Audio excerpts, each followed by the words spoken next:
अजातशत्रूच्या भोवती गोळा झालेले दिसले. ते सामर्थ्य आणि लवचिकतेचे चित्र होते. त्यांचे डोळे अग्नीने चमकणारे होते, जे प्रत्येक दिवसाग्निक उजळताना दिसत होते. राजाने त्याला बोलण्यास सांगितलेल्या शब्दांचा वापर करून संजयने धृतराष्ट्राकडून त्यांचे स्वागत केले. पांडवांनी लक्ष देऊन ऐकले. त्यांचे चेहरे निर्व्याज झाले. पण जेव्हा त्यांनी संजयच्या शब्दांना उत्तर दिले, तेव्हा त्यांच्या आवाजांनी दुःख आणि उत्कंठेचा एक संकेत दिला. ते त्यांच्या कष्टाबद्दल बोलले. त्यांना हद्दपार करण्यास भाग पाडले गेले आणि त्यांच्या शत्रूंनी त्यांना विश्वासघाताने वागवले. तरीही प्रतिकूल परिस्थितीतही त्यांचे आत्मे अखंड राहिले. धृतराष्ट्राचे विचार त्याचाच मुलगा दुर्योधन याच्याकडे वळले, ज्याचे पांडवांशी नेहमीच मतभेद होते. त्याला आठवते की दुर्योधनाने एकदा पांडवांचा हक्क हिरावून घेऊ शकतो अशी बढाई कशी मिळाली होती. पण आता राजाला अशा कल्पनेचा मूर्खपणा लक्षात आला. जसा संजय हस्तिनापुराला परतला, तसंच धृतराष्ट्राचे मन पांडवाच्या बाजूने लढणाऱ्या महान योद्ध्यांकडे वळे. त्याने गांधीवांचा योद्धा अर्जुन आणि त्याचा भाऊ भीम याचा विचार केला, ज्याचे सामर्थ्य त्याच्या युद्धातील क्रूरतेशी जुळले होते. तेथे कृष्णही होता, जो तिन्ही जगांचा स्वामी होता, ज्याने स्वतःला पांडवाचा योग्य मित्र सिद्ध केले होते. कृष्णाला लढाईत विरोध करण्याचा प्रयत्न करणाऱ्या शिशुपाल या करुष राजाच्या पराभवाचे स्मरण झाल्याने राजाचे विचार गडद झाले. त्या दुर्दैवी दिवसाची आठवण अजूनही धृतराष्ट्राला भेळसावत होती आणि त्याला भीतीची भावना जाणवली. जशी हस्तिनापुरावर रात्र होत गेली, तसतशी धृतराष्ट्रांची चिंता वाढत गेली. त्याला माहित होते की त्याचा मुलगा दुर्योधन हा हस्तिनापूरच्या एकत्रित सामर्थ्याची बरोबरी करू शकत नाही. हस्तिनापूरच्या राज्यात राजा धृतराष्ट्राचा विश्वासू सल्लागार संजय याला एका मोहिमेवर उपलब्धाला पाठवण्यात आले होते, जिथे तो पांडवांना भेटणार होता. जेव्हा तो त्यांच्या दरबारात पोहोचला, तेव्हा संजय हा युधिष्ठिर, भीमसेन, अर्जुन, नकुल आणि सहदेव या 5 भावांबद्दल आनंद आणि आदराने भरलेला होता. संजय आपल्या सिंहासनावर बसलेल्या राजा युधिष्ठिराकडे गेला, जो त्याच्या निष्ठावंत साथीदार आणि वेळलेला होता. जुन्या सल्लागाराने राजाला दीर्घ नमन केले आणि इतक्या प्रदीर्घ प्रवासानंतर आपले प्रेम आणि स्वागत केल्याबद्दल कृतज्ञता व्यक्त केली. पांडवांच्या, विशेषतः त्यांच्या पत्नी आणि मुलांच्या कल्याणाची चौकशी करताना संजयचे शब्द प्रेम आणि आदराने भरलेले होते. संजयच्या उपस्थितीने प्रसन्न झालेल्या युधिष्ठिराने त्याचे प्रेमाने स्वागत केले आणि उपलब्धाला जाण्याच्या त्याच्या सुरक्षित मार्गाबद्दल विचारले. त्यानंतर राजाने हस्तिनापुरातील परिस्थितीबद्दल प्रश्न विचारायला सुरुवात केली आणि त्याचे आजोबा भीष्म, काका धृतराष्ट्र आणि कुरुक्षेत्र राजघराण्यातील इतर प्रमुख सदस्यांच्या आरोग्याची आणि कल्याणाची चौकशी केली. संजयचा प्रतिसाद प्रदीर्घ होता, जो राजाबद्दलच्या तपशिलाने भरलेला होता. त्याने राजा धृतराष्ट्राला पांडवांच्या कल्याणाची चिंता आणि त्यांच्या जीवनाबद्दल जाणून घेण्याची स्वतःची उत्सुकता याबद्दल सांगितले. संजयने द्रोणकृपा आणि भूरिश्वासह राजाच्या अधिपत्याखाली काम करणाऱ्या महान धनुर्धरांचा देखील उल्लेख केला, जे सर्व त्यांच्या शौर्यासाठी आणि शहाणपणासाठी प्रसिद्ध होते. युधिष्ठिराने लक्षपूर्वक ऐकल्यावर त्याने संजयच्या बातमीबद्दल कृतज्ञता व्यक्त केली आणि हस्तिनापुरातील ब्राह्मणांवर केलेल्या वागणुकीबद्दल विचारले. त्याने संजयला आठवण करून दिली की त्यांचे संरक्षण करणे हे राजाचे कर्तव्य आहे, कारण ते धर्माचे किंवा धार्मिकतेचे पालक आहेत. त्यांच्या आशीर्वादाशिवाय राजाला त्रास सहन करावा लागेल. संजयने होकाराची मान डोलावली आणि ब्राह्मणांशी चांगले संबंध राखण्याचे महत्त्व मान्य केले. जुन्या सल्लागाराने नंतर अर्जुनाच्या कारनाम्याबद्दल सांगितले, ज्याने एकट्याने असंख्य शत्रूंना पराभूत केले आणि कुरुक्षेत्र लोकांचे नायक बनले. त्याने भीमाचे शौर्य, सहदेवाचे लष्करी पराक्रम आणि युद्धातील नकुलाच्या विजयांचा देखील उल्लेख केला. मात्र संजय जसजसा बोलत राहिला तसंच त्याचा सूर कंटाळवाणा होत गेला. त्याने युधिष्ठिराला आठवण करून दिली की त्यांचे त्रास अजून संपलेले नाहीत, कारण त्यांना अद्याप त्यांच्या स्वतःच्या कुटुंबातील सदस्यांच्या आव्हानांना सामोरे जावे लागले आहे, ज्यांना समान ध्येय साध्य करण्यापेक्षा नुकसान करण्यात अधिक रस होता. राजाचे शब्द एका आव्हानासारखे हवेत तरविले, जणू काही त्याच्या भावांना आणि चुलत भावंडांना एकत्र येण्याचे आणि गरजेच्या वेळी एकमेकांना आधार देण्याचे आवाहन केल्याच्या प्रकारे संजयची उपलब्धाची भेट. जेव्हा संजय युधिष्ठिरासमोर उभा होता, तेव्हा त्याने सहानुभूती आणि सन्मानाच्या मिश्रणाने त्याच्याकडे पाहिले. हे पांडूच्या पुत्रा, तू म्हटल्याप्रमाणे. त्याचा आवाज मंद आणि शांत झाला. त्याने एक सुरुवात केली. तू कुरु आणि त्यांच्या सन्माननीय सदस्यांच्या कल्याणाबद्दल विचारतोस. मी बातमी आणतो की ते निरोगी आहेत, आजारमुक्त आहेत आणि उत्कृष्ट आत्म्याने भरलेले आहेत. संजय पुढे म्हणाला, तो ना असे काही लोक आहेत जे धृतराष्ट्राच्या मुलाच्या बाजूने नीतिमत्तेच्या मार्गावर चालतात आणि इतर जे दुष्टतेत भटकले आहेत असे असूनही राजकुमार त्याच्या शत्रूंनाही भेटवस्तू देण्यासाठी ओळखला जातो आणि तो ब्राह्मणांना दिलेले अर्पण मागे घेईल अशी शक्यता नाही. संजय थांबला, जणू काही पुढे जाण्यापूर्वी त्याचे विचार गोळा करत आहे. क्षत्रियांमध्ये सन्मानाच्या मार्गाचे अनुसरण करण्याची प्रथा आहे, परंतु कधीकधी त्यांच्याबद्दल वाईट इच्छा नसलेल्या लोकांना हानी पोहोचवते. संजयने सूचित केले की ही चांगली प्रथा नाही. त्याचा आवाज नापसंतीने रंगलेला आहे. धृतराष्ट्राचा मुलगा दुर्योधन हा खरोखरच आत्र्यासंबंधीच्या मतभेदाच्या पापासाठी दोषी होता. त्याने युधिष्ठिर आणि त्याच्या भावाप्रती नीतिमत्व असूनही वाईट इच्छाशक्ती बाळगली होती, परंतु धृतराष्ट्राने स्वतः ही दुखापत मान्य केली नाही. ब्राह्मणांकडून शिकून घेतलेले असे की अशा विभाजनास उत्तेजन देणे हे सर्व पापांपैकी सर्वात मोठे आहे. संजय बोलत असताना तो युधिष्ठिराला त्याच्या भूतकाळातील वैभवाच्या आठवणींना उजाळा देत होता. त्यांना मैदानावरील तुमचे पराक्रम आणि युद्धात नेतृत्व करणारे अर्जुनाचे पराक्रम आठवते असे तो म्हणाला. जेव्हा शंख आणि ढोल त्यांच्या सर्वोच्च स्वरावर वाजतात तेव्हा भीमाची पराक्रमी गदा आठवते.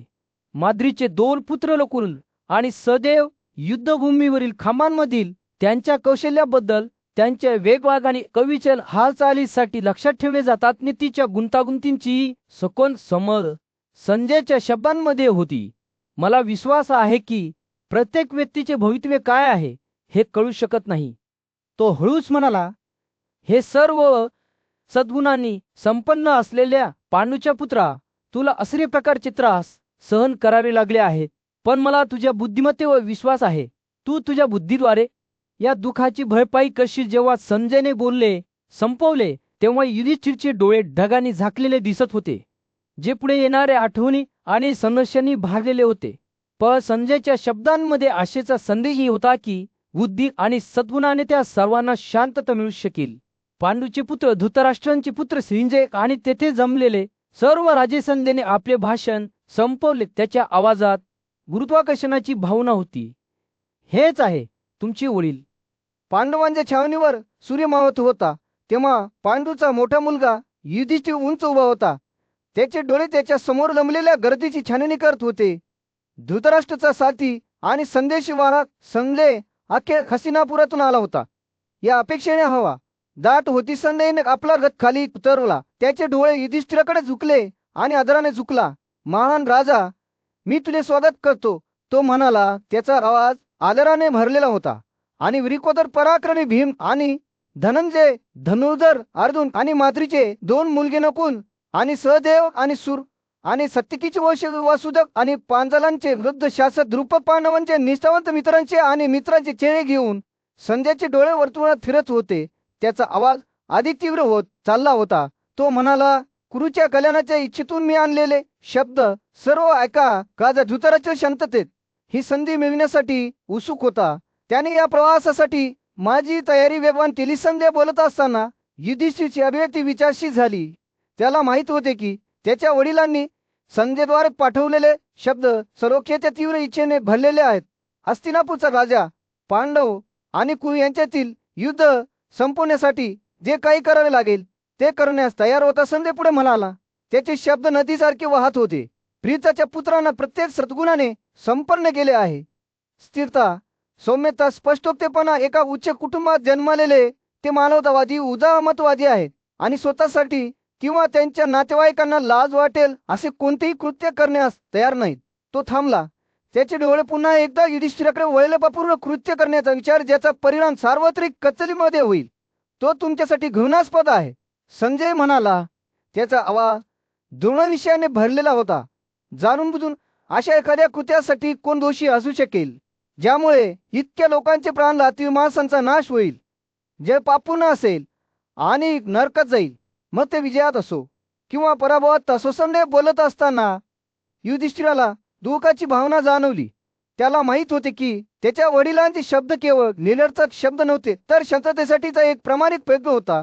युद्ध, रक्तपात आणि विनाशाचा विचार त्याच्यासाठी खरोखरच घृणास्पद होत असले पुढे म्हणाला. त्याचे शब्द त्राचलेसारखे ओघळत होते. ज्यांनी त्यांच्या नातवाच्या कार्याची सेवा केली आहे ते धन्य आहेत. ते कुरुवंशाचे खरे पुत्र, मित्र आणि नातेवाईक आहेत जे करू शकतात.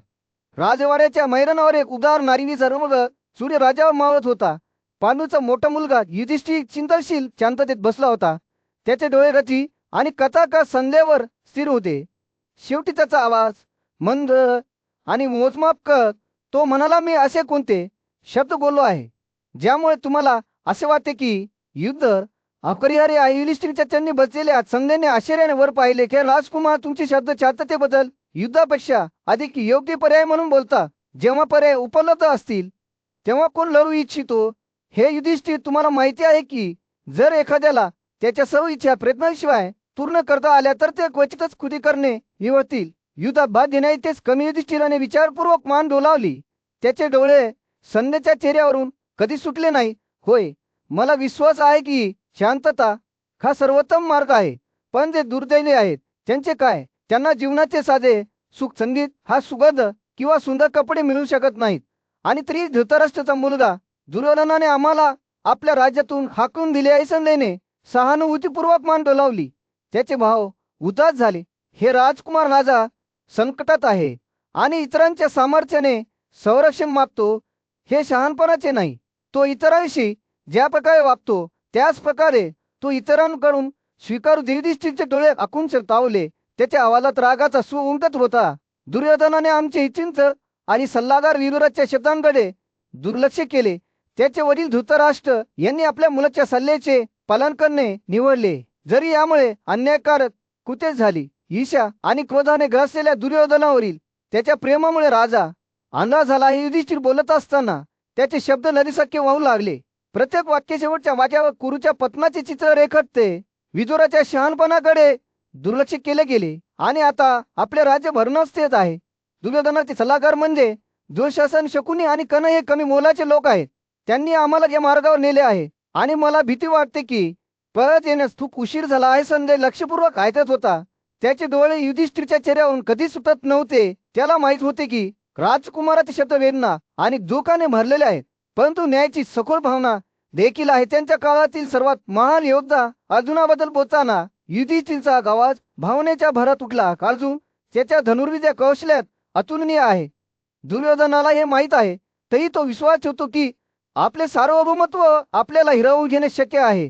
त्याने अद्याप तसे केलेले नाही. राज्यावर सूर्य मावळत होता. अर्जुनासमोर जमलेल्या सभेवर एक उबदार नारिंगी प्रकाश टाकत होता. पांडवांचा बुद्धिमान सल्लागार संजय कुंच उभा होता. त्याचे डोळे राजकुमाराच्या चेहऱ्यावर बंद होते. जेव्हा तो बोलू लागला आहे, पांडवांनो, सहानुभूती आणि चिंतेने भरलेला त्याचा आवाज. संजय म्हणाला, हे पांडवांनो, जगाने तुमच्या नीतिमान वर्तनाबद्दल ऐकले आहे. हे प्रीताच्या पुत्रा, मला ते देखील दिसते आहे. जीवन क्षमभंगूर आहे आणि त्याचा शेवट मोठ्या बदनामीने झाकला जाऊ शकतो. हे लक्षात घेता तुम्ही नष्ट होऊ नये. जर युद्धाशिवाय कुरु तुमचा वाटा देणार नाही तर मला वाटते की युद्धाद्वारे सार्वभौमत्व मिळवण्यापेक्षा तुम्ही अंधकेर आणि रोशनींच्या राज्यात भिक्षा घेऊन जगणे अधिक चांगले आहे. संजय थांबला तेव्हा त्याचे शब्द हरत करंगले. त्याची नजर अर्जुनाच्या आत्म्यात घुसली. हे नश्वर अस्तित्व केवळ अल्प कालावधीसाठी आहे.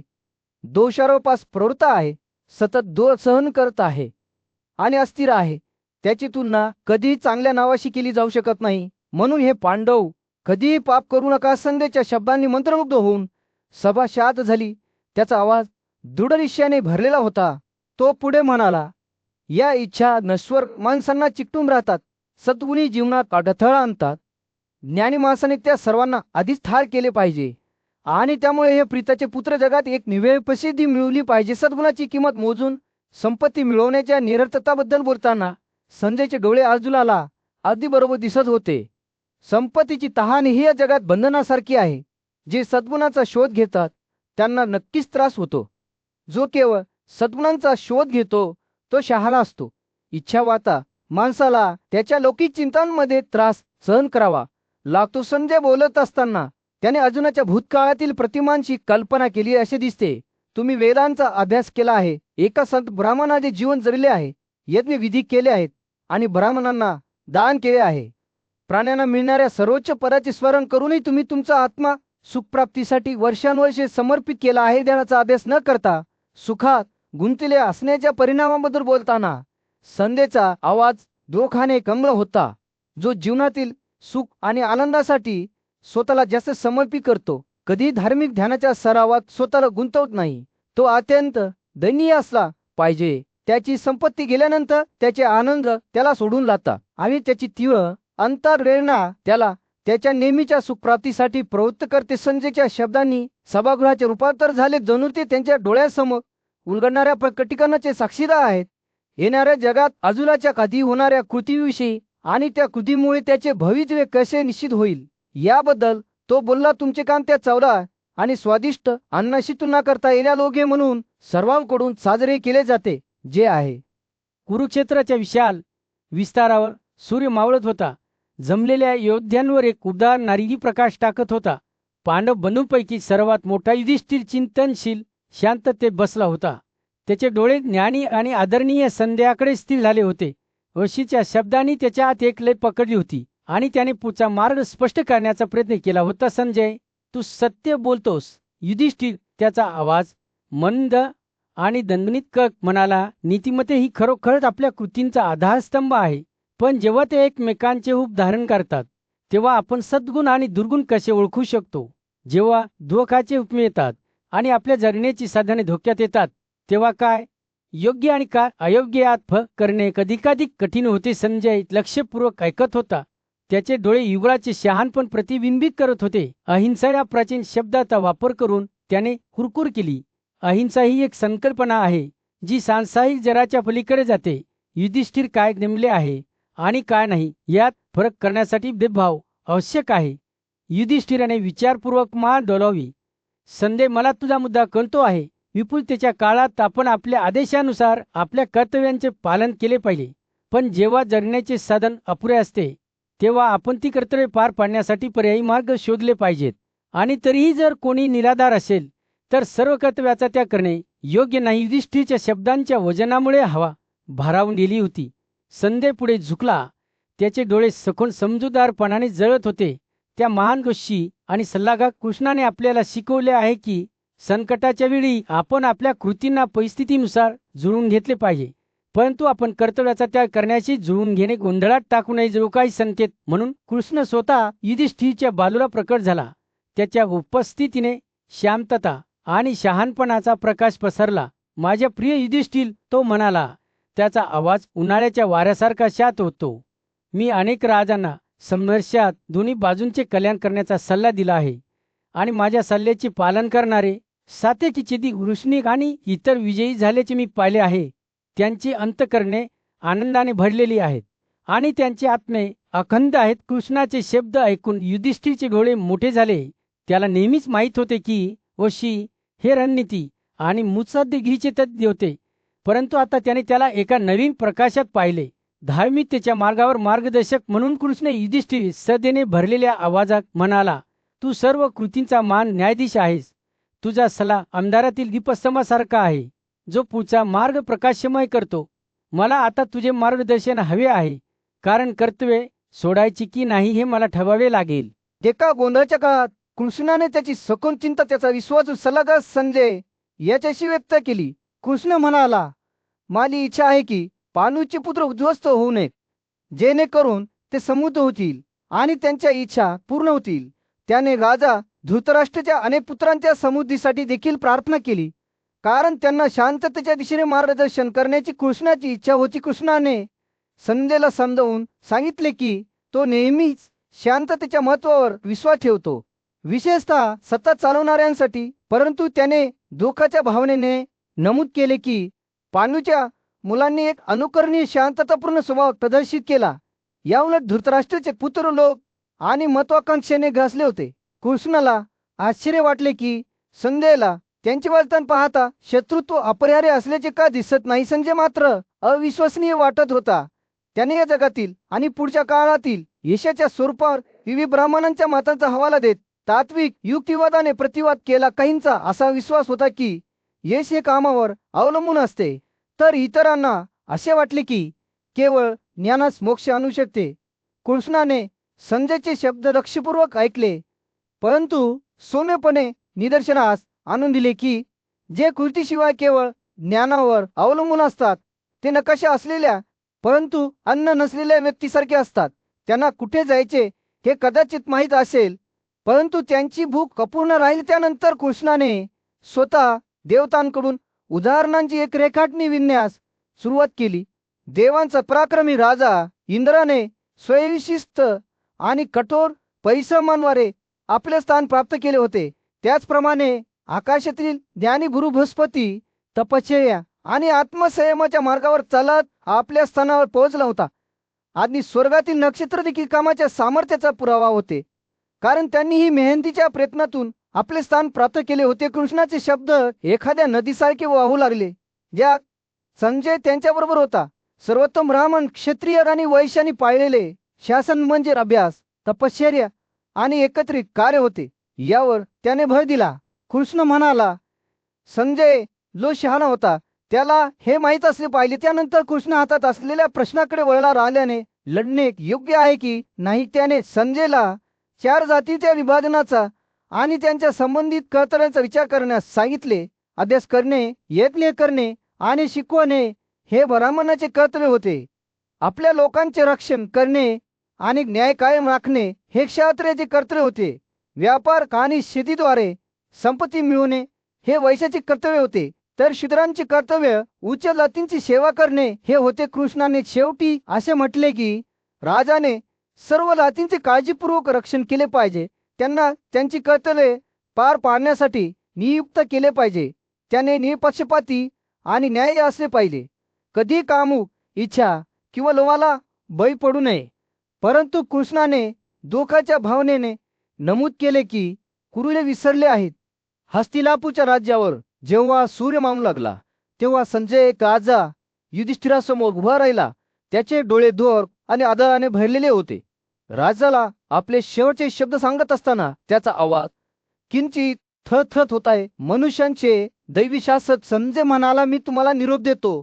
समृद्धी नेहमीच तुमची असो. पुढे जाण्यापूर्वी दीर्घ श्वास घेत तो थांबला. मला आशा आहे की मी बोललो नाही किंवा माझ्या शब्दांनी माझा अपमान केला नाही. मला आता निघायचे आहे. आणि शांतता आणि आनंद तुमचा असो. संजयचे शब्द ऐकून युधिष्ठिरची अभिव्यक्ती नम झाली. त्याने दयाळूपणे मान डोलावली. त्याचा आवाज उदारतेने भरलेला होता. हे संजय, आम्हाला परवानगी द्या. तुमची रजा घ्या. तुम्हाला शांती असो. तुम्ही शुद्ध अंतकरणाचे व्यक्ती आहात. नेहमी आमच्याबद्दल चांगला विचार करता. तुमचे शब्द अमृतासारखे सुखदायक आणि सौम्य आहेत. संजयने कृतज्ञतेने आपले डोके झुकवले. त्याचे डोळे अश्रूंनी चमकले. त्याला माहित होते की तो केवळ राजालाच नव्हे तर त्याचे मित्र आणि सहकारी अजून भीम, नकुल, सहदेव, जनार्दन, सात्यकी आणि चेकितान यांनाही मागे सोडत आहे. त्याने जाण्यापूर्वी युधिष्ठिराकडे शेवटचे दर्शन घेतले. जेव्हा संजय लालवाड्यातून बाहेर पडला तेव्हा त्याला आपल्या कर्तव्याची भावना जाणवली. हस्तिनापूरच्या लोकांमध्ये त्याच्या कल्याणाची बातमी पसरवणे आणि त्यांच्या कल्याणाची चौकशी करणे हे राजाने त्याला एक विशेष काम सोपवले होते. संजयला माहित होते की हे काही लहान काम नाही, परंतु तो ते पूर्ण करण्याचा निर्धार करत होता. त्याने शहरातील गजबजलेल्या रस्त्यांवरून प्रवास केला. वाटेत मित्र आणि ओळखीच्या लोकांना अभिवादन केले.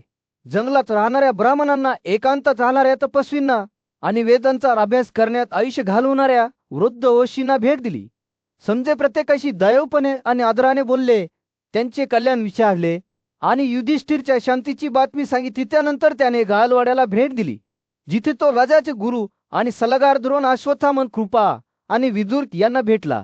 त्याने युधिष्ठिरच्या नावाने त्यांना अभिवादन केले, त्यांच्या पायांना स्पर्श केला आणि आदरयुक्त शब्द उच्चारले. संजयने धृतराष्ट्राचा मोठा मुलगा सुयोधनाच्या कल्याणाची देखील चौकशी केली. जरी तो दुष्ट स्वभावाचा असला तरी आपले कार्य सुरू ठेवत असताना संजयची भेट राज्यातील इतर उल्लेखनीय व्यक्तींशी झाली. सोमदत्त, जो एक शहाणा आणि न्यायी नेता होता, चित्रसेन, फासे खेळण्यात निपुण शकुनी गाणारांचा राजा, कर्ण पराक्रमी योद्धा आणि विदुर शहाणा सल्लागार, तो प्रत्येकाशी दयाळूपणे बोलायचा. त्यांच्या वनवासादरम्यान पांडूचा मोठा मुलगा युधिष्ठिराने त्याचा विश्वासू सल्लागार आणि भरत राजवंशाच्या इतिहासाचा इतिहासकार संजय याची भेट घेतली. सखोल चिंतेच्या भावनेने आणि संघर्ष टाळण्याच्या इच्छेने युधिष्ठिराने संजयला हस्तिनापूरचा अंध राजा त्यांचे काका धृतराष्ट्र यांना एक संदेश देण्यास सांगितले. त्याला सांगला, हे संजय युधिष्ठिर दृढ निश्चयाने म्हणाला की आपण सर्व परमप्रभूच्या नियंत्रणाखाली आहोत. तोच आहे जो आपल्या इच्छेनुसार मुलाला ज्ञान आणि विद्वानांना बालपण प्रदान करतो. युधिष्ठिराने नंतर संध्याला धृतराष्ट्राला त्यांच्या सामर्थ्याबद्दल आणि त्याच्या पराक्रमामुळे ते कसे आनंदाने जगत होते हे सांगण्याची सूचना केली. हे शत्रूंचे दमन करते तुझ्या कृपेने. युधिष्ठिर म्हणाला, आम्ही कोमल वयोगटातील मुलांनी राज्य प्राप्त केले. युधिष्ठिर पुढे बोलत असताना संजय लक्षपूर्वक ऐकत होता. आधी आम्हाला राज्य दिल्यानंतर तुम्ही आता आमच्याविषयी उदासीन राहू नये. नंतर विनाश आमच्यावर ओढून येईल. युधिष्ठिराने त्यांच्या कुटुंबातील सदस्यांमधील ऐक्याच्या महत्त्वावर भर दिला आणि संजयला हा संदेश धृतराष्ट्राला पोहोचवण्याचा आग्रह केला.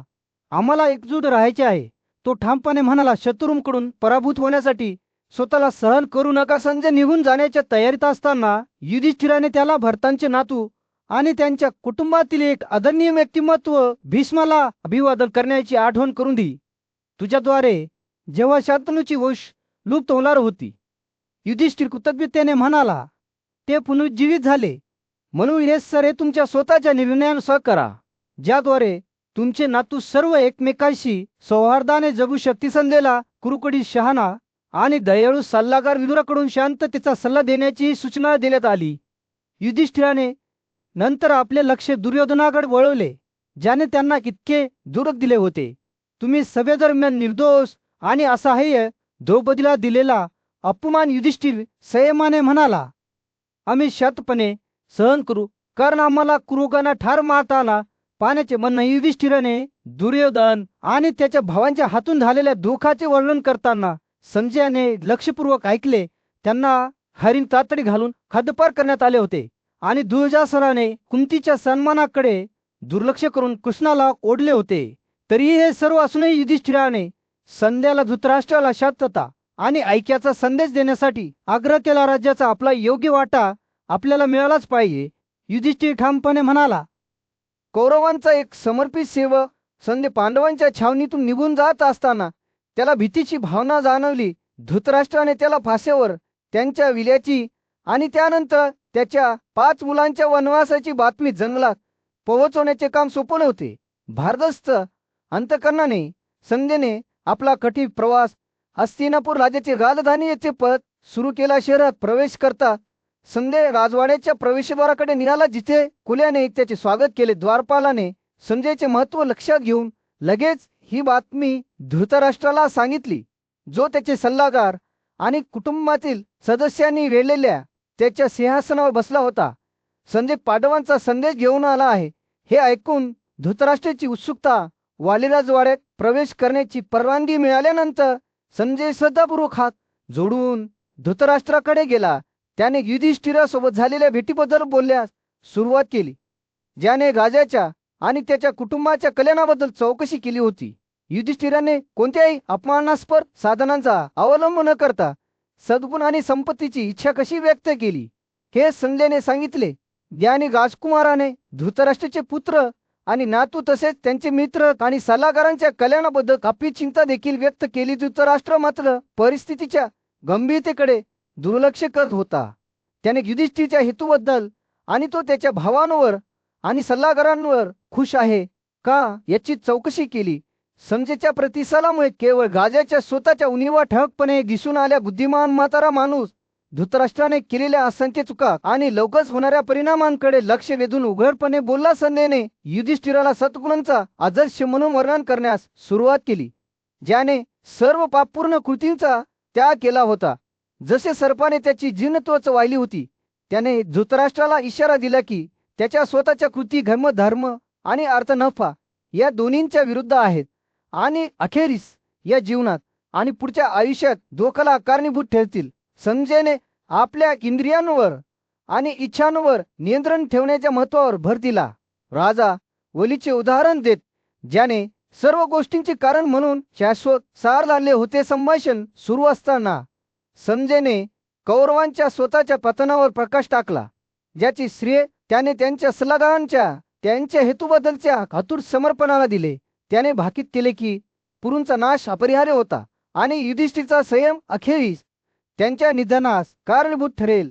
धृतराष्ट्र मात्र आपल्या संकल्पावर ठाम राहिला. त्याला खात्री होती की त्याचा मुलगा अजातशत्रू विजयी होईल. संजयने प्रदीर्घ प्रवासाचा स्वतःचा थकवा व्यक्त करून आणि रात्रीसाठी निवृत्त होण्याची परवानगी मागून समारोप केला. तो निघून जात असताना त्याने त्याला इशारा दिला. राजवाड्याच्या भव्य दानात राजा धृतराष्ट्र, जो आपल्या शहाणपणासाठी प्रसिद्ध होता, विचारांच्या खोलवर बसला होता. त्याचे डोळे जरी अंधाराने झाकलेले असले तरी राजाच्या महत्वाच्या बाबींचा विचार करत असताना आतले आणि जळून खाक झाले होते. अलीकडेच पांडवांकडून परतलेल्या आणि लवकरच गालदरबारासमोर अजातशत्रूचा संदेश प्रकट करणाऱ्या संजयच्या आगमनाने राजाचे मन भस्मसात झाले होते. धृतराष्ट्र जेव्हा विचारात बुडून बसला तेव्हा त्याची वाट पाहणारी व्यवस्था सुमे आदराने त्याच्याकडे आली. महाराज, तो हळुवारपणे म्हणाला, राजाचा संदेश वाहक तुमच्या आदेशानुसार विदुराच्या आगमनाची बातमी घेऊन आला आहे. त्याने उत्तर दिले, विदुराला माझ्या खोल्यांमध्ये प्रवेश करू द्या. शहाणा आणि आदरणीय क्षत्रीचे स्वागत करण्यासाठी मी नेहमीच उत्सुक असतो. अंगणवाडीत ध्याने वाट पाहत असलेल्या विदुराला बोलावण्यासाठी सुव्यवस्थापूर घाईघाईने निघाला. जेव्हा तो धृतराष्ट्राच्या कक्षात प्रवेश करत होता तेव्हा विदुराने आदराने मान झुकवली आणि भक्तिभावनेने त्याचे हात जोडले. हे पराक्रमी राजा, तो म्हणाला, मी तुझ्या सांगण्यावरून आलो आहे. जर माझ्या लक्ष किंवा सल्ल्याची आवश्यकता असेल तर मी इथे सेवा करण्यासाठी आलो आहे. धृतराष्ट्र त्याच्या सिंहासनावरून उठला. त्याच्या हालचाली संत पण जाणीवपूर्वक होत होत्या आणि तो एका आशेच्या वाऱ्यासर विदुराकडे आला. अहो शहाणा क्षत्रिय, त्याने सुरुवात केली, संजय अजातशत्रूचा संदेश घेऊन परतला आहे. या बातमीच्या परिणामांचा विचार करत असताना माझे मन चिंतेने ग्रासले आहे. मला सांगा, माझ्या हृदयाला त्रास देणारी आणि मला झोपण्यापासून रोखणारी जळजळ कमी करण्यासाठी एखादी व्यक्ती काय करू शकते? विदुराने सौम्य स्मिताशाने उत्तर देण्यापूर्वी राजाचे शब्द लक्षपूर्वक ऐकले. महाराज, जे लोभाने ग्रासले आहेत, ज्यांनी आपली सर्व संपत्ती गमावली आहे किंवा जे त्यांच्या प्रयत्नांमध्ये यशस्वी झाले आहेत, त्यांच्यावर निद्रावासाचा परिणाम होतो. मला आशा आहे की यापैकी कोणती जोग तुमच्यावर आले नाही. धृतराष्ट्राने डोके हलवले. त्याचे कपाळ चिंतेने खवळले नाही. शहाण क्षत्रिय, त्याने उत्तर दिले, माझे त्रास या जगाचे नाही, संदेच्या संदेशाचे उजेक आणि माझ्या स्वतःच्या शंकांमुळे मला त्रास होतो. पुढे जाण्यापूर्वी तो थोडा वेळ थांबला. विदुर, मला तुझ्याकडून शहाणपणाचे शब्द ऐकायचे आहेत. केवळ तुझ्याकडे सद्गुण आणि बुद्धिमत्तेचे गुण आहेत, ज्यामुळे सर्व ज्ञानी लोक तुझा आदर करतात. जेव्हा विदुराने बोलण्यास सुरुवात केली तेव्हा त्याने आदराने मान झुकवली. महाराज, तो म्हणाला, राजा युधिष्ठिर हा एक न्यायी शासक आहे, जो तिन्ही जगाचा सार्वभौम होण्यास पाहत आहे. तरीही त्याचे अनेक गुण असूनही त्याला तुमच्या राज्यातून हद्दपार केले ते तुम्हीच होता. तुमच्याकडे पांडव राजकुमारांच्या उलट गुण आहेत, तरीही तुम्ही अजूनही सत्यशी चिकटून आहात. राजाचे डोळे लाजेने भिजलेले होते. हस्तिनापूरच्या राज्यावर नुकताच सूर्य उगवायला सुरुवात झाली होती, ज्याने सिंहासनावर उबदा प्रकाश टाकला होता. धृतराष्ट्र अंधराजा त्याच्या सिंहासनावर बसला होता. त्याचा चेहरा चिंतेने कोरला होता. तो त्याचा ज्ञानी आणि विद्वान सल्लागार विदुराकडे वळला आणि त्याने मार्गदर्शन मागितले. मला सांगा की मी काय करू शकतो? धृतराष्ट्र चिंतेने भारावलेला त्याचा आवाज म्हणाला, कारण आपल्यातील फक्त तुम्हीच धर्म आणि नफा या दोन्हीमध्ये पारंगत आहात. हे विदुर, मला हुशारीने सल्ला द्या. विदुर त्याच्या उदार अंतःकरणाने आणि जगाची सखोल समज बाळगून राजाकडे करुणेने पाहत होता. त्यांना माहित होते की धृतराष्ट्र त्यांच्या राज्याला वेढलेल्या अराजकतेशी जुळून घेण्यासाठी धडपड होता. माझ्या प्रिय राजा, विदुराने सुरुवात केली, जरी कोणी विचारले नसले, तरी त्यांचे शब्द चांगले किंवा वाईट, द्वेषपूर्ण किंवा आनंददायक असले तरी एखाद्याने खरे बोलले पाहिजे. मी तुम्हाला सांगेन की कुरु लोकांच्या भल्यासाठी काय आहे आणि नैतिकतेशी सुसंगत आणि फायदेशीर काय आहे. धृतराष्ट्र पुढे झुकला. विदुराचे शब्द ऐकण्यासाठी उत्सुक झाला. विदुर म्हणाला, हे भरत, यशाच्या अशा साधनांवर तुमचे मन ठेवू नका, जे अन्यायकारक आणि अयोग्य आहेत. योग्य आणि योग्य साधनांचा वापर करूनही त्याचा कोणताही उद्देश यशस्वी झाला नाही तर बुद्धिमान व्यक्तीने शोक करू नये. पुढे जाण्यापूर्वी आपले विचार गोळा करत असल्याप्रमाणे विदुर थांबला. ते म्हणाले, एखाद्या कृतीमध्ये सहभागी होण्यापूर्वी एखाद्या व्यक्तीने प्रतिविधीची क्षमता, कृतीचे स्वरूप आणि त्याचा उद्देश विचारात घेतला पाहिजे, कारण सर्व कृती या 3 घटकांवर अवलंबून असतात.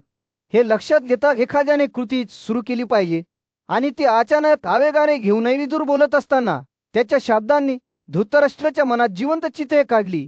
त्याने राजाचे राज्य, त्याचे विशाल प्रदेश, कोशागार आणि लोकसंख्या हे सर्व रात्रीच्या आकाशातील ताऱ्यांसारखे एकमेकांशी जोडलेले पाहिले. पण हे राजा विदू म्हणाला, ज्या राजाला प्रदेश लाभ, तोटा, खजिना, लोकसंख्या आणि शिक्षा याबद्दल प्रमाण किंवा मोजमाप माहीत नाही, तो आपले राज्य जास्त काळ टिकवू शकत नाही. दुसरीकडे जो धर्म आणि नतेचे ज्ञान असणे आवश्यक असल्याने ग्रंथांमध्ये नमूद केल्याप्रमाणे या उपाययोजनाशी परिचित आहे, तो आपले राज्य टिकून ठेवू शकतो. धृतराष्ट्र लक्षपूर्वक ऐकत होता. त्याचे मन त्याच्या स्वतःच्या राज्याच्या आणि त्याच्या अनेक गुंतागुंतीच्या विचारांच्या धाबळीत होते. विदू बोलत राहिला. त्याचे शब्द एक सौम्य प्रवाह होता, जो राजाच्या अस्वस्थ अंतःकरणातून वाहत होता. तो आपल्या इंद्रियांवर नियंत्रण ठेवण्याचे महत्त्व एखाद्या अनुभवी गतीप्रमाणे त्याच्या घोड्यांना शांततापूर्ण प्रवासात मार्गदर्शन करण्याबद्दल बोलला. विदुर म्हणाला, एखाद्याचे शरीर ही एखाद्याची गाडी आहे.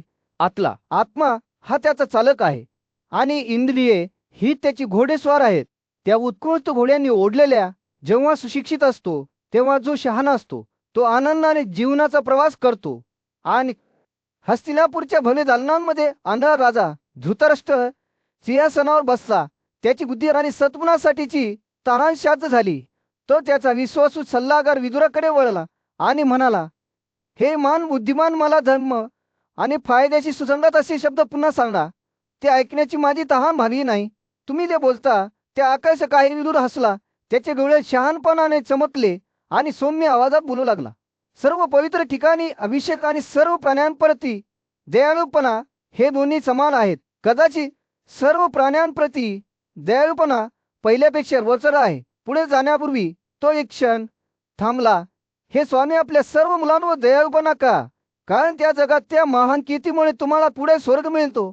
बोलत असताना विदुराचे मन एका प्राचीन कथेकडे वळले, जी पिढ्यानपिढ्या पुढे गेली होती. ती कथा होती दैत्य कुळातील प्रेमी विरोचन आणि महान ज्ञान आणि सद्गुणांचा ब्राह्मण सुधन्वन यांचे. ते दोघे जण केशिनी याच्या सौंदर्यासाठी प्रसिद्ध असलेल्या कन्येच्या हातासाठी झुंज देत होते. योगी पती निवडण्याचा निर्धार असलेल्या केशिनीने विरोचन आणि सुधन्वनी या दोघांनाही आपल्या मंडपात एकत्र बसण्यासाठी आमंत्रित केले होते. परंतु जेव्हा सुधन्वन आला तेव्हा त्याने सामाजिक पदानुक्रमावर नियंत्रण ठेवणाऱ्या प्राचीन परंपरांचा हवाला देत विरोचन सोबत बसण्यास नकार दिला. या छोट्याशा गोष्टीमुळे संतप्त झालेल्या विरोचनाने एक पैस प्रस्तावित केली. त्यांनी ज्या प्रश्नावर वाद घातला होता त्या प्रश्नाचे उत्तर सुधन्वनला देता आले तर तो त्याला आपला जीव देते. दोघे पुरुष प्रल्हादाच्या दरबारात गेले, जिथे त्याने महान ऋषी समोर आपली पेच ठेवली. प्रल्हाद शहाणा आणि न्यायी, त्यांनी लक्षपूर्वक ऐकले. जेव्हा दोघांनी त्यांचा प्रश्न विचारला, ब्राह्मण श्रेष्ठ आहेत की विरोचन श्रेष्ठ आहेत, सुधन्वन त्याच्या दाव्याचे समर्थन करणाऱ्या प्राचीन परंपरांचा हवाला देत प्रथम बोलला. मात्र प्रल्हादाने बाजू घेण्यास नकार देत म्हटले, तुम्ही दोघांनी मांडलेल्या प्रश्नाचे उत्तर आमच्यासारखा माणूस तसा देऊ शकतो. मी खोटं बोलणार नाही. अगदी माझ्या मुलासाठी. त्यानंतर त्याने खोट्या बोलण्याचे परिणाम स्पष्ट केले. जीवेचा गैरवापर करणारी व्यक्ती निर्जन पत्नीसारखी गृहस्थ असते, जी रात्री सपत्नीच्या भावपश्चात झोपलेला पती पाहते. फासे गमावलेल्या व्यक्तीसारखी. प्रल्हाद बोलत असताना त्याने घोषित केले की सुधन्वन खरोखरच विरोचनापेक्षा श्रेष्ठ आहे. त्याच्या शब्दांनी प्रेरित होऊन सुधन्वनाने विरोचनाला त्याचे प्राण दिले, परंतु केवळ एका अटीवर. त्याला केशिनी समोर सुधन्वनाचे पाय धुवावे लागतील. विदुराने त्याची कथा पूर्ण केली आणि धृतराष्ट्राने लक्षपूर्वक ऐकले. त्याचे हृदय एका नवीन समजाने भरले. प्राचीन काळात जेव्हा महान ऋषी अत्रीचा मुलगा श्वेतकेतू भिक्षुकांच्या वेशात भटकत होता, तेव्हा त्याला साधे म्हणून ओळखल्या जाणाऱ्या देवतांचा सामना करावा लागला. ते त्याच्या उपस्थितीमुळे गोंधळून गेले आणि त्यांनी त्याला त्याचे ज्ञान त्यांच्यासोबत वाटून घेण्यास साहित्य त्याच्या शात अंतकरणाने आणि त्याच्या उत्कटतेवर प्रभुत्व मिळवलेल्या श्वेतकेतूने महान शिक्षणाचे शब्द बोलण्यास सुरुवात केली. तो म्हणाला की एखाद्याने सुखद आणि अप्रिय अशा दोन्ही परिस्थितींना स्वतःप्रमाणे समान मानले पाहिजे. इतरांची बदनामी किंवा निंदा शांतपणे सहन करणे हा एक सद्गुण आहे, कारण ते बदनामी करणाऱ्याला शोषून घेते आणि त्यांचे गुण आत्मसात करते. जीवनाचे सार जळू आणि जळू शकते. अशा कठोर आणि संतप्त शब्दांमध्ये गुंतून जाण्यापासून त्यांनी सावध केले. सुज्ञ व्यक्तीने अशा भाषणापासून नेहमीच दूर राहिले पाहिजे, कारण ते हृदयाला धारदार बाणासारखे छेते. श्वेतकेतूने असा इशारा देखील दिला की ज्याप्रमाणे कापराने तो ज्या रंगात भिजवला आहे त्याचा रंग धारण केला आहे, त्याचप्रमाणे माणसाच्या चारित्र्याला त्याच्या समतींनी आकार दिला जातो. नीच किंवा नीच लोकांशी संग न करण्याचा आणि उद्धट आणि अपमानास्पद वागणूक टाळण्याचा सल्ला त्यांनी दिला. त्याऐवजी एखाद्याने बोलण्यात सत्यता, वागण्यात विनम्रता आणि स्वतःच्या भावनांवर नियंत्रण ठेवण्याचा प्रयत्न केला पाहिजे. जो माणूस सर्वांसाठी समृद्धी इच्छितो आणि कधीही इतरांच्या दुःखावर आपले मन केंद्रित करत नाही, त्याला त्याच्या प्रकारात प्रथम मानले जाते. त्यानंतर श्वेतकेतू एका सामान्य व्यक्तीच्या वैशिष्ट्यांबद्दल बोलला, जो खोट्या शब्दांनी इतरांना सांत्वन देतो परंतु स्वतःच्या बोलण्यात प्रामाणिक राहतो. त्याने वाईट माणसाच्या लक्षणांचे देखील वर्णन केले. अनियंत्रित वर्तन, धोक्याची संवेदनशीलता, क्रोधास प्रवृत्ती, कृतज्ञता आणि अंतःकरणाची दुष्टता. धृतराष्ट्र या राजाने विदुराला उच्च कुटुंबांचे स्वरूप विचारले, ज्यांना उदात्त आणि सद्गुणी मानले जाते. विदुराने उत्तर दिले की अशा कुटुंबांमध्ये तपश्चर्या, आत्मसंयम, वेदांबद्दलचे ज्ञान, त्या शुद्ध विवाह आणि भोजनाच्या भेटवस्तू यासह काही गुण असतात. ते ब्राह्मणाबद्दल खोटेपणा आणि अनादर टाळत चांगले शिष्टाचार आणि आचरण देखील पाळतात. विदुराने यावर जोर दिला की जरी एखादे कुटुंब श्रीमंत आणि समृद्ध असले तरी त्याच्या सदस्यांनी ब्राह्मणांकडे दुर्लक्ष केले किंवा वाईट बोलले किंवा त्यांना सोपवण्यात आलेल्या गोष्टींचा गैरवापर केला तर ते कोसळेल. त्याने संपत्तीच्या धोक्यांविषयी देखील इशारा दिला, जे येऊ आणि जाऊ शकतात. पण तू खऱ्या महानतेसाठी चांगले शिष्टाचार आणि आचरण आवश्यक आहे. राहिल्याने विदुराला एका उच्च कुटुंबाच्या वैशिष्ट्यांचे वर्णन करण्यास सांगितले आणि त्याने उत्तर दिले की अशा कुटुंबांमध्ये संयम, ज्ञान आणि शुद्धता यासारख्या सद्गुणांचे पालन केले जाते. ते भांडणे, फसवणूक आणि खोटी वागणूक टाळतात आणि ब्राह्मणांना आदराने वागवतात. ते पाहुण्यांच्या आदरातिथी देखील करतात, त्यांना आदर आणि दयाळूपणा देतात. तर त्यानंतर विदुराने खऱ्या मैत्रीचे महत्त्व सांगितले, जी विश्वास, निष्ठा आणि परस्परांच्या पाठिंब्यावर तयार होते. तो म्हणाला की खरा मित्र तो असतो जो वडिलांसारखा आत्मविश्वास निर्माण करतो आणि ज्यावर वेळोवेळी विश्वास ठेवला जाऊ शकतो. एका भव्य सभेदरम्यान विदुर हस्तिनापूरचा राजा धृतराष्ट्रासमोर उभा होता. त्याच्या चेहऱ्यावर सखोल चिंतेची भावना कोरलेली असताना विदुर मानवतेच्या स्वरूपाबद्दल बोलू लागला आहे. विचित्रावियेच्या पुत्रा, तो म्हणाला, शहाणा व शी म्हणून 7 आणि 10 प्रकारच्या माणसांबद्दल सांगितले आहे, जे त्यांच्या मार्गात मूर्ख आहेत. ते अशा लोकांसारखे आहेत जे मोकळ्या जागेत मुठी मारतात किंवा आकाशात इंद्राच्या अविचल धनुष्याला वाकवण्याचा प्रयत्न करतात. त्या व्यक्तींचे वर्णन करताना विदुराचे शब्द दुःखाच्या भावनेने भरलेले होते. जो आपल्या आवाक्याबाहेर असलेल्या व्यक्तीवर नियंत्रण ठेवायचा प्रयत्न करतो, जो अल्प फायद्यांमध्ये समाधानी असतो आणि जो नम्रपणे शत्रूंना दरबार देतो, ही सर्व मूर्ख माणसांची उदाहरणे आहेत, असे ते म्हणाले. विदुर जसा बोलत राहिला तसंच त्याच्या शब्दांनी ऐकणाऱ्यांच्या मनात जिवंत चित्रे काढली. त्याने आपल्या कर्तृत्वाची बढाई मारणाऱ्या थोर कुटुंबात जन्मलेल्या परंतु अयोग्य कृत्ये करणाऱ्या आणि अधिक शक्तिशाली व्यक्तीशी सतत शत्रुत्वात गुंतलेल्या एका माणसाचे वर्णन केले. विदुर म्हणाला, अशा प्रकारची माणसे आहेत जी स्वतःचा नाश करतात. यमाचे दूत हातात फास घेऊन त्यांना नकात ओढतात. धृतराष्ट्राने विदुराचे शब्द लक्षपूर्वक ऐकले. त्यांची अभिव्यक्ती ही चिंता आणि कुतूहल यांचे मिश्रण होती. विदुराने जेव्हा बोलणे संपवले तेव्हा धृतराष्ट्राने विचारले, मनुला त्याच्या आयुष्याच्या कालावधीसारखे 4 वर्षे असल्याचे म्हटले गेले आहे. सर्व पुरुषांना हा निर्धारित कालावधी का प्राप्त होत नाही? विदुराचा प्रतिसाद तात्काळ होता. अति अभिमान बोलण्यात, अति खाण्यात, अति राग आणि आनंद घेण्याची इच्छा या 6 धारदार तरवारी प्राण्यांना दिलेला जीवनाचा कालावधी कापून टाकतात. विदुराने अतिशयोक्ती वर्तनाच्या धोक्यांविषयी बोलणे सुरूच ठेवले तेव्हा धृतराष्ट्राने लक्षपूर्वक ऐकले.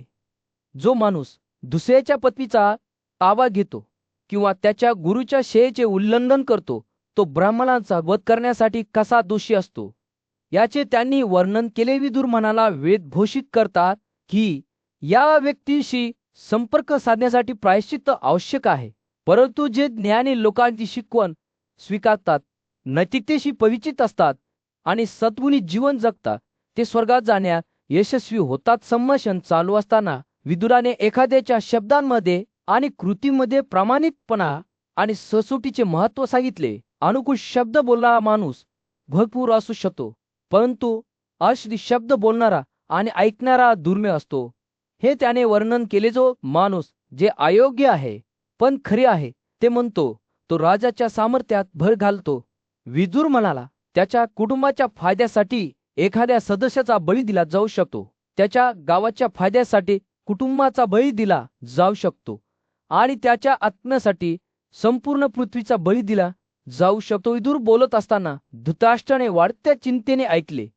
पूज्य ऋषी विदुर यांच्या शहाणपणाच्या शब्दांमध्ये आपल्याला सद्गुणी जीवन जगण्याच्या मार्गावर मार्गदर्शन मिळते. त्याची सुरुवात एखाद्या वृद्ध आणि आदरणीय पाहुण्याच्या आपल्या घरात स्वागत करण्याच्या साध्या परंतु सखोल कृतीपासून होते.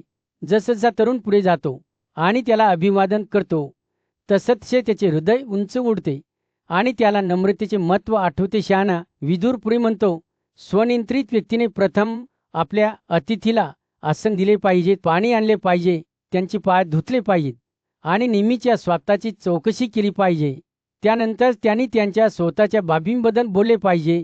तो जोर देतो की एखाद्याचे निवासस्थान पाहुण्यांसाठी, विशेषतः ब्राह्मण वर्गातील लोकांसाठी अभयारण्य असले पाहिजे. विदुर अयोग्य व्यक्तींशी संगती न करण्याचा इशारा देतो, जसे की ज्या वैद्यांनी त्यांच्या शेप्रतेचा किंवा चोरांचा त्याग केला आहे.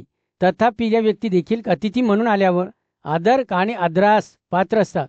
ब्राह्मणाने कधी मीठ शिजवलेले अन्न, दही, दूध, मतेल, शुद्ध दोन्ही ते मांस, फळे, मुळे, पोथर्म्स, रंगवलेले कपडे, सर्व प्रकारच्या सुगंधी वस्तू किंवा ठेक्यांचा विक्रेता होऊ नये असा सल्ला तो देतो. जे खऱ्या योगाचे गुण साकारतात ते दुर्मिळ आणि अपवादात्मक असतात. त्यांनी त्यांच्या इंद्रियांवर प्रभुत्व मिळवले आहे.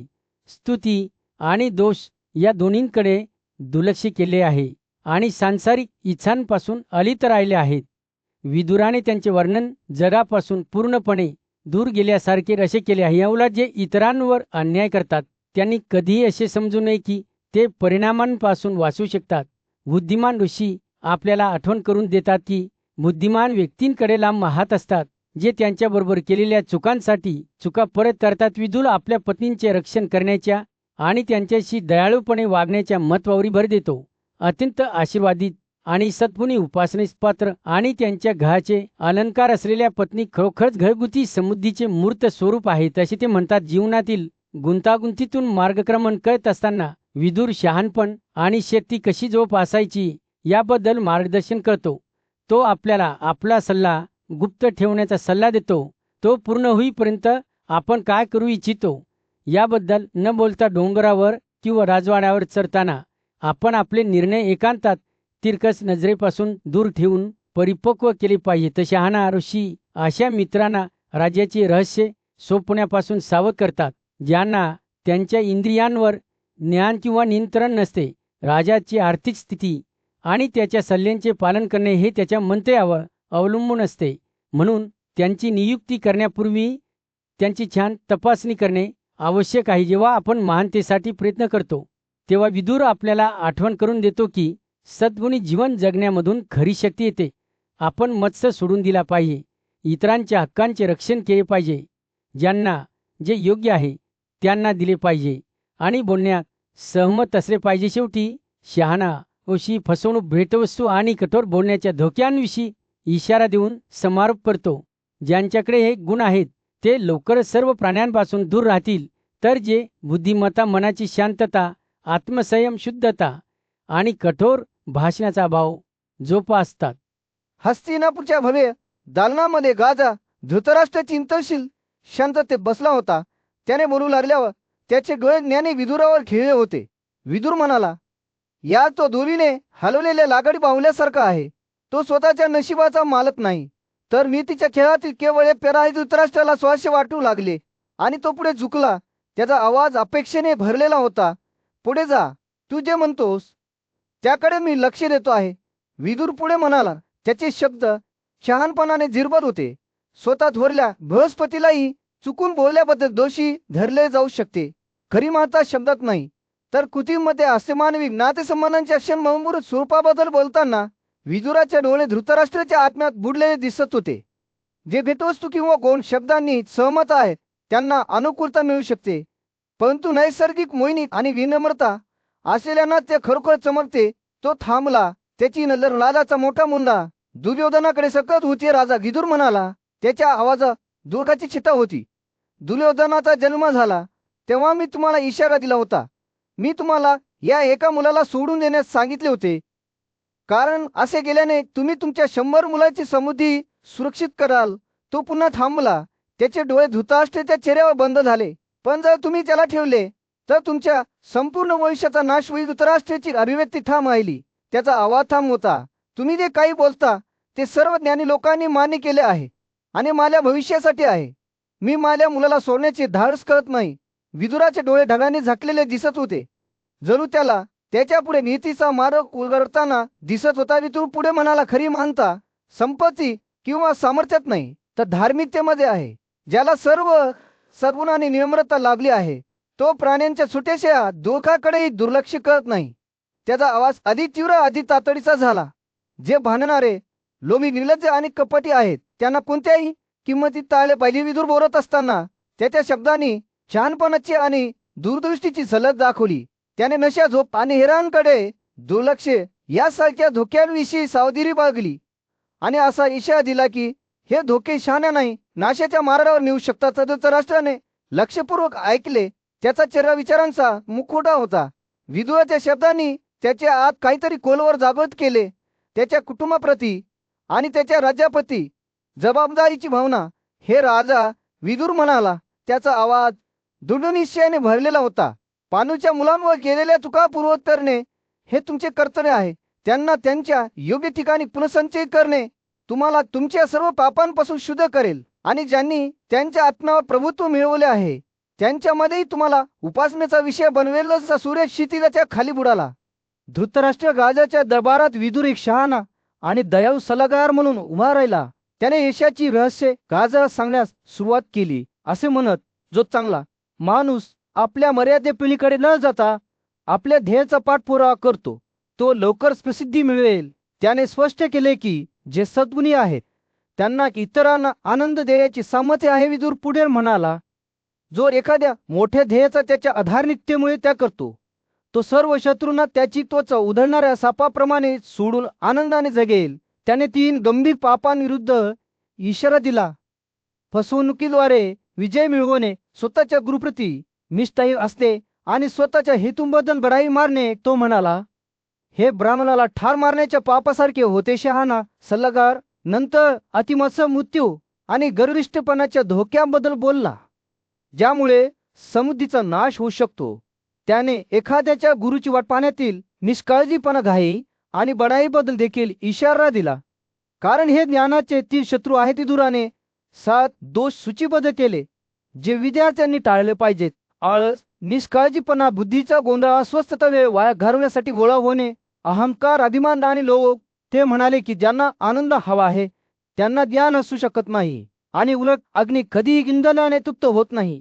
त्यांनी स्पष्ट केले आणि एक सुंदर स्त्री कधीही पुरुषाशी संतुष्ट होत नाही. विदुराने धीर नष्ट करू शकणाऱ्या आशेच्या धोक्यांविषयी बोलताना राजाने लक्षपूर्वक ऐकले. यम मृत्यूचा देव जो वाढ नष्ट करू शकतो, क्रोध जो समृद्धी नष्ट करू शकतो आणि जो कीर्ती नष्ट करू शकतो. त्याने देखभालीच्या अभावाबद्दल देखील इशारा दिला, ज्यामुळे गुरांचा नाश होऊ शकतो. आपला धडा संपवताना विदुर म्हणाला, देवांच्या पूजेसाठी एखाद्याच्या घरात नेहमी काही वस्तू ठेवाव्यात असे म्हणून म्हटले आहे. बकऱ्या, बैल, चंदन, लिर्या, कारसे, मग शुद्ध लोणी, लो, तांबे, शंख, कवच, सालग्राम आणि गोचन. त्याने स्पष्ट केले की त्या शुभ होत्या आणि भाग्य आणणाऱ्या होत्या. त्यानंतर विदुराने एक पवित्र घास शिकवला जो सर्व शिकवणींपैकी सर्वोच्च होता. इच्छा, भीती किंवा मोहासाठी सद्गुण कधीही सोडू नये. सद्गुण चिरस्थायी आहे. तो म्हणाला, आनंद आणि वेदना क्षणिक आहेत. जीवन स्वतः चिरस्थायी आहे, परंतु त्याचे विशिष्ट टप्पे क्षणिक आहेत. बुद्धिमान सल्लागाराने जीवनाच्या अक्षयभंगूर स्वरूपाबद्दल सांगितले की संपत्ती आणि धान्याने समृद्ध असलेल्या भूमीवर राज्य करणारे पराक्रमी राजे ही वैश्विक विध्वंसकाचे बळी ठरले आहेत. त्यांनी स्पष्ट केले की जेव्हा एखादी व्यक्ती मरते तेव्हा केवळ त्यांची गुण आणि पापे मरणोत्तर जीवनात त्यांच्यासोबत राहतात. विदुराने मोठ्या नैराश्य आणि अंधाराच्या प्रदेशांबद्दल इशारा दिला, जिथे माणसांच्या इंद्रियांना खूप त्रास होतो. त्यापैकी कोणतीही जागा तुमची होऊ देऊ नका. तो म्हणाला, या गोष्टी काळजीपूर्वक ऐका. हस्तिनापूरचा आंधळा राजा धृतराष्ट्र दरबारातील शांत वातावरणात त्याचा विश्वासू सल्लागार विदुरासोबत बसला. विदुराला त्याच्या मनात उरलेले काही विचार किंवा शंका सामायिक करण्यास सांगताना राजाचे डोळे कुतूहलाने चमकले. बुद्धी आणि करुणेसाठी ओळखला जाणारा विदुर हळुवारपणे हसला आणि म्हणाला की त्याला राजाशी आणखी एका गोष्टीवर चर्चा करायची आहे. त्याने नमूद केले की आदरणीय ऋषी सनरथ सुजाता एक शहाणा आणि अमर ऋषी ज्याने आपले जीवन शाश्वत ब्रह्मचर्यासाठी समर्पित केले होते, तो राजाच्या सखोल चिंतांवर प्रकाश टाकू शकेल. धृतराष्ट्राने विदुराला ऋषी काय म्हणतील हे माहीत आहे का असे विचारले असता त्याचे डोळे आतुरतेने चमकले. विदुराने तो शूद्र वर्गात जन्माला आहे हे समजावून सांगण्यापूर्वी थोडा वेळ संकोच केला आणि त्यामुळे अशा घन बाबींवर बोलण्यास तो अपात्र ठरला.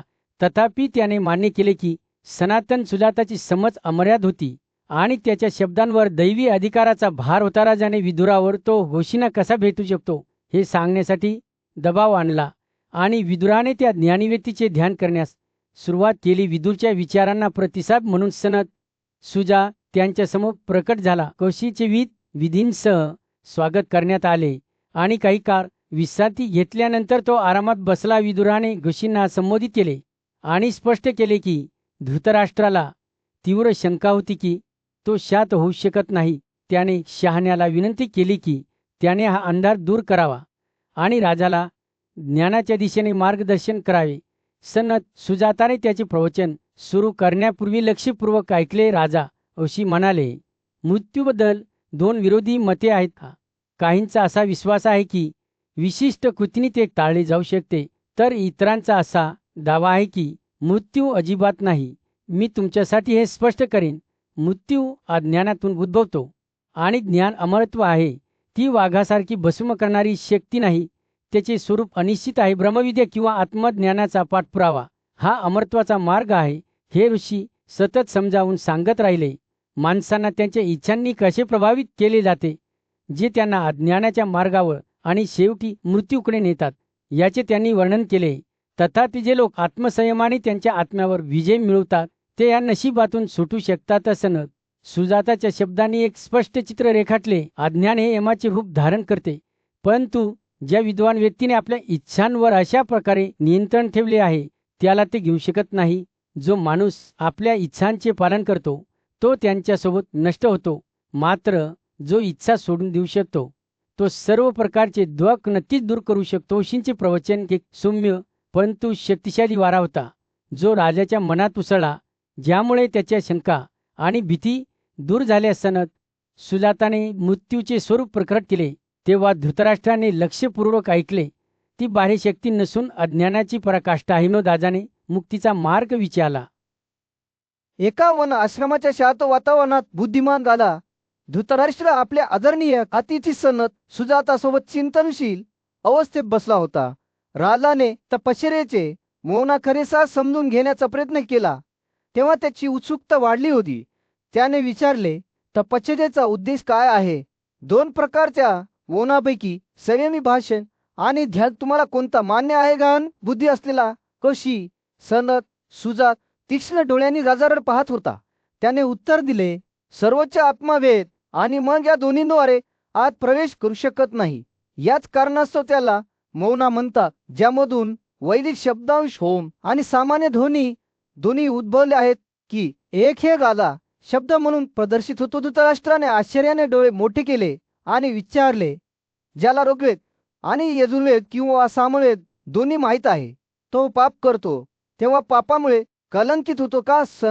सुजातांचे शब्द मनासारखे टपकले आणि त्याने उत्तर दिले, मी तुम्हाला खरे सांगतो की ज्या व्यक्तीने आपल्या इंद्रियांवर नियंत्रण ठेवले नाही त्याला साम किंवा ऋग्वेद किंवा यजुर्वेदाद्वारे पाप कृत्यांपासून मुक्त केले जात नाही. जो माणूस फसवणुकीने जगतो त्याला वेद कधी वाचवत नाही. तर राजाच्या कपाळावर चिंता उमटली आणि त्याने विचारले, हे तू ज्याने तुझ्या इंद्रियांना गोखले आहे, जर खरोखरच वेद सद्गुणांच्या मदतीशिवाय एखाद्या व्यक्तीला वाचवण्यास सक्षम नसतील तर ब्राह्मणांचा हा भ्रम कुठून आहे की वेद नेहमीच पापांचा नाश करतात. संगत सुजाताचे स्वरूप करुणेने